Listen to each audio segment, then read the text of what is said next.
હું છું ડૉક્ટર કલ્પિત ગોસ્વામી। આજે હું તમને એક એવો 3 સ્ટેપ હોમ ફેશિયલ બતાવવા જઈ રહ્યો છું જે તમારા ચહેરાને નેચરલ ગ્લો, મુલાયમતા અને ઇન્સ્ટન્ટ તાજગી આપશે। અને સૌથી ખાસ વાત એ છે કે આ માટે તમારે કોઈ મોંઘા પ્રોડક્ટ કે કેમિકલની જરૂર નથી। હવે આ ફેશિયલની સૌથી ખાસ વાત શું છે? આનો મેઇન હીરો છે ચોખા, રાઈસ। હવે તમે વિચારતા હશો કે ચોખા? પણ સત્ય એ છે કે સદીઓથી સુંદરતા વધારવા માટે ચોખાનો ઉપયોગ થતો આવ્યો છે। તે સ્કિનને બ્રાઇટ કરે છે, તેનો ટેક્સચર સુધારે છે અને ચહેરા પર કુદરતી ચમક લાવે છે। ચાલો જાણીએ તેના સ્ટેપ્સ વિશે। Step 1, cleansing.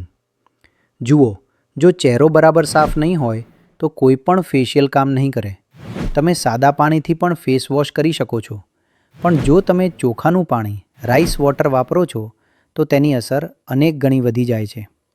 રાઈસ વોટર એક નેચરલ ક્લિન્ઝર છે જે ત્વચાને ખૂબ જ નરમાશથી સાફ કરે છે અને નિસ્તેજપણું દૂર કરે છે। જો તમે ફર્મેન્ટેડ રાઈસ વોટર એટલે કે પલાળેલા ચોખાનું પાણી જે થોડો સમય રાખ્યું હોય વાપરો તો વધારે સારું, કારણ કે તેમાં પોષક તત્વો વધી જાય છે જે સ્કિનને ઊંડાણપૂર્વક પોષણ આપે છે। તો સૌથી પહેલાં ચહેરાને બરાબર સાફ કરી લો। આ સ્ટેપ ક્યારેય સ્કીપ ન કરતા। Step 2, scrubbing. આ સ્ટેપ ખૂબ જ જરૂરી છે કારણ કે તેનાથી ડેડ સ્કિન સેલ્સ દૂર થાય છે અને સ્કિન તરત જ ફ્રેશ દેખાવા લાગે છે। આ માટે તમારે લેવાનું છે 1 ચમચી ચોખાનો લોટ અને થોડો ટામેટાનો પલ્પ કે રસ। ટામેટામાં નેચરલ એસિડ હોય છે જે ટેનિંગ અને ડલનેસ ઘટાડવામાં મદદ કરે છે। હવે આ બંનેને મિક્સ કરીને એક સ્મૂધ પેસ્ટ બનાવી લો। જો જરૂર લાગે તો થોડું પાણી ઉમેરી શકાય। હવે આને ચહેરા પર લગાવો અને ખૂબ જ હળવા હાથે ગોળ ગોળ મસાજ એટલે કે સ્ક્રબિંગ કરો। ધ્યાન રાખજો, વધારે જોર નથી આપવાનું, સ્કિનને ઇરિટેટ નથી કરવાની। જો તમારી સ્કિન સેન્સિટિવ હોય તો ટામેટાનું પ્રમાણ ઓછું કરી દો અથવા તેને એવોઇડ પણ કરી શકો છો। જો તમારી સ્કિન ડ્રાય હોય તો આમાં થોડું તેલ ઉમેરી શકો છો, જેમ કે દામનું તેલ, ઓલિવ ઓઇલ અથવા વિટામિન ઈનું ઓઇલ। આનાથી સ્ક્રબિંગ પછી તમારી સ્કિન ડ્રાય નહીં થાય અને સોફ્ટનેસ જળવાઈ રહેશે। 2 થી 3 મિનિટ સુધી સરસ રીતે સ્ક્રબ કર્યા પછી ચહેરાને પાણીથી ધોઈ લો। Step 3, face mask. આ સ્ટેપ તમારી સ્કિનમાં ગ્લો લાવવા માટેનું મુખ્ય સ્ટેપ છે। આ માટે તમારે લેવાનું છે 1 ચમચી ટામેટાની પેસ્ટ, 1 ચમચી બેસન અને થોડું ચોખાનું પાણી। બેસન સ્કિનને ઊંડાણથી સાફ કરે છે, વધારાનું ઓઇલ હટાવે છે અને રંગ સુધારવામાં મદદ કરે છે। હવે આ ત્રણેયને મિક્સ કરીને પેસ્ટ બનાવી લો, ના બહુ પાતળી ના બહુ જાડી। હવે આને આખા ચહેરા પર એક સરખી રીતે લગાવો અને 5 થી 7 મિનિટ માટે રહેવા દો। જ્યારે આ થોડું સુકાવા લાગે ત્યારે તમારી આંગળીઓને હળવી ભીની કરો અને ચહેરા પર મસાજ શરૂ કરો। મસાજ હંમેશા ઉપરની તરફ અને બહારની તરફ, અપવર્ડ એન્ડ આઉટવર્ડ કરવાની છે, નીચેની તરફ ક્યારેય નહીં। આ ખૂબ જ જરૂરી છે કારણ કે તેનાથી સ્કિન ટાઈટ રહે છે।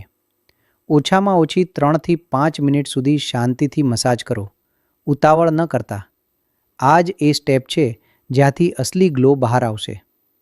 ત્યારબાદ ચહેરાને બરાબર ધોઈ લો। અંતિમ સ્ટેપ, મોઇશ્ચરાઇઝિંગ। આ સ્ટેપ લોકો અવારનવાર ઇગ્નોર કરે છે, પણ તે એટલું જ મહત્ત્વનું છે। તમે એલોવેરા જેલ વાપરી શકો છો અથવા કોઈ પણ સારું મોઇશ્ચરાઇઝર જે તમારી સ્કિનને શૂટ કરતું હોય। મોઇશ્ચરાઇઝિંગથી તમારી સ્કિન હાઇડ્રેટેડ રહેશે અને જે ગ્લો તમે મેળવ્યો છે તે લોક થઈ જશે।